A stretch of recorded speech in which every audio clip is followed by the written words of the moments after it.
Honestly, guys, that wasn't even that bad of an effort. We'll get more to it when we actually took the takeaways for them from this game. But for now, let's just roll the highlights. And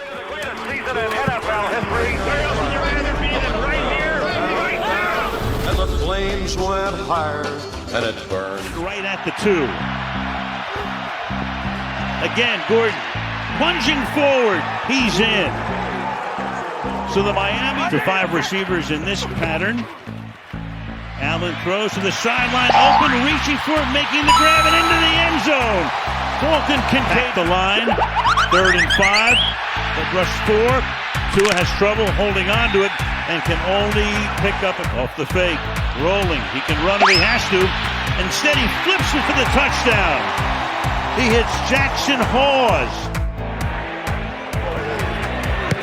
And that kick is no good. Flushed out again.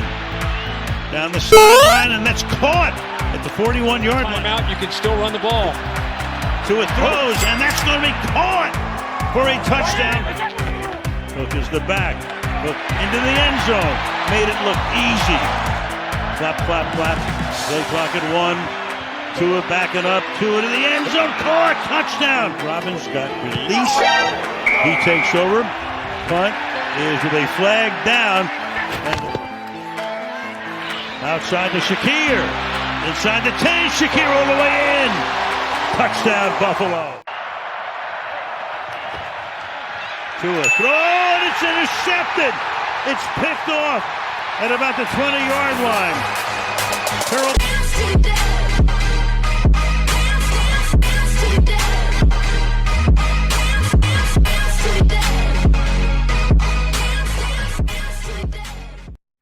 And with that, what is going on, guys? Welcome back to the Final Duel. Please like and subscribe. Hope you guys enjoy that Thursday night game as the Buffalo Bills were able to fend off the Miami Dolphins on a short week with a 31-21 defensive huge play closeout finish.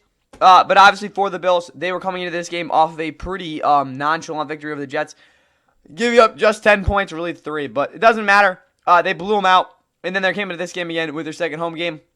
And didn't get off to their best start. It was, again, they were still scoring. It was a very consistent game overall. But the Dolphins were giving them all they could handle for most of it. But then again, the penalty on that and on the punt, and then again, the big play by Terrell Bernard was what is able to close it out. Was not a strong performance by them. They were able to do enough to win this one. They have a very, very nice matchup next week, and when there's really no excuse for them losing it with a mini bye week, they will be taking on the Saints at home. The Dolphins, on their hand, I mean, they're 0-3 for the first time since 2019 in that season. Again, they started out 0-7. There were a bunch of memes about that. But, yeah, this is definitely a better team than that, especially with the effort they put on here. But at the same time, this is definitely not the performance they would have liked, obviously. Again, now 0-3, Mike McDaniel's probably not in a good spot in terms of his job. I don't think he should get fired. But, again, there's a lot of other people that think he should be in terms of their actual front office and stuff. They're 0-3, though. They have a game, I guess, against the Jets next week on Monday Night Football. That'll probably be a must-win, obviously, for them. I think there's 2 or 3 teams ever to go 0-3, make the playoffs. The last one, I think, was the Texans in 2018. It is almost impossible to make the playoffs in 0-3. Let's just put it like that. With that said, though, maybe the Dolphins can do it. Probably not, but who knows. Anyway, regarding this game, though, Tua, he went 22 of 34 for 146 yards, touchdowns, and a pick. That definitely, I don't think, was the great, really indicative of what happened. That interception definitely was inexcusable, similar to last week, and he was read about like a book. I think that was also poor playing calling. That was the second read on that play. It was not the second read. It was like the 4th read. I think that was partly his fault, but at the same time, I don't think Mike McDaniel did the greatest job, again, scheming that play out. Also, there weren't a lot of throws from downfield outside of, again, that one he did out to Tyreek. He just completely missed him because, if you don't know, Tua does not have a great arm. But, again, he made a lot of great adjustments. He was able to scramble a little bit more than what we're used to seeing. But, again, the Bills did a really good job at blanketing that coverage. But, again, he didn't know anything downfield either. A lot of guys were not getting separation. But hats off to Tua because I don't think it was probably his best game overall so far this season. Running game actually wasn't too bad. Ollie Gordon, I think, had a pretty solid game. 9 carries, 30 yards, also the touchdown. Devon Achane had a couple decent carries, but outside of that, he did get stuffed a lot. Again, this running game really wasn't too dominant, but it was definitely better than what we've seen the past couple weeks. Malik Washington, a couple touches on was pretty cool as well, and then 2, obviously, the 2 scrambles. One of them was actually pretty solid. But anyway, receiving-wise, Tyreek Hill had another decent week. I know the numbers aren't going to say that, but he got bracketed on like 90% of his routes. He was still finding ways to make plays. Again, the touchdown was nice. Also, that big play again when Tua was scrambling, and also a lot of his routes really weren't the greatest in terms of how the hell they meshed with Jalen Waddles. But at the same time, Tyreek Hill still I think had a decent game. And again, also again the past 2 weeks I've been pretty I wouldn't say pleasantly surprised, but pleasantly surprised by the consistency from him. Jalen Waddle.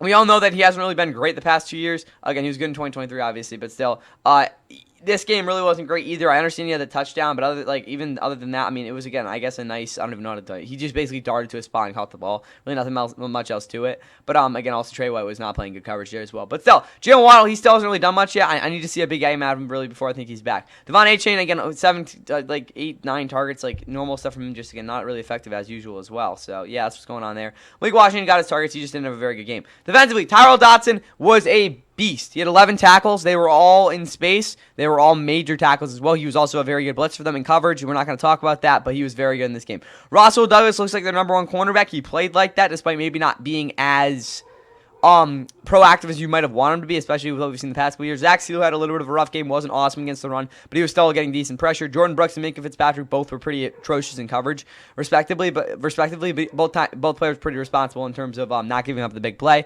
Jalen Phillips, he just hasn't had the greatest start to his season. Bradley Chubb had a couple pressures. Where is he? Where's Chop Robinson? Did he even play?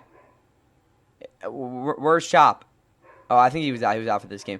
Anyway, though, Riley Patterson's their kicker for now. He didn't have to do much. For the Bills, though, Josh Allen, pedestrian performance by his standards, but he really didn't miss any of his marks throwing the ball. I think he made 2 or 3 misreads in terms of some of his second reads. I think he could have hit those throws, but other than that, he was fine. James Cook, I didn't get to watch too much of his, from his angle on some of those carries, but he looked great. Josh Allen, Ty Johnson both got a couple got some rushes in there. Josh Allen on scrambles. Receiving-wise, Dalton Cade had a big game, 5 for 66 and a touchdown. He's looked more and more better as we get deeper in the season now. Khalil Gear, 445, a touchdown. The touchdown obviously was on an orbit motion, so he didn't really have to do much. But at the end of the day, his best strength is his yak abilities. Elijah Moore, I think, is their third best receiver. Keon Coleman, I think, didn't have his best game, but he was really getting just not really the greatest rest games for Sue Douglas, who, again, I think locked him up pretty well. Joshua Palmer, whatever. Jackson Hawes, is that how you pronounce it? Hawes? He had a touchdown.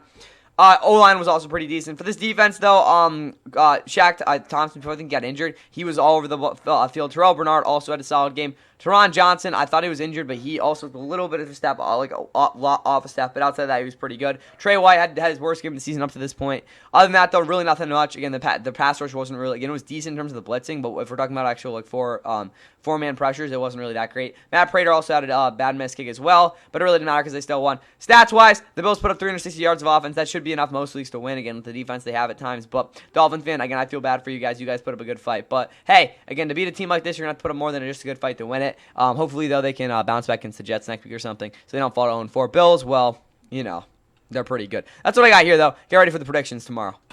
Still 2 timeouts. Jenkins, cut back. Look at Jenkins go! Touchdown, Rice!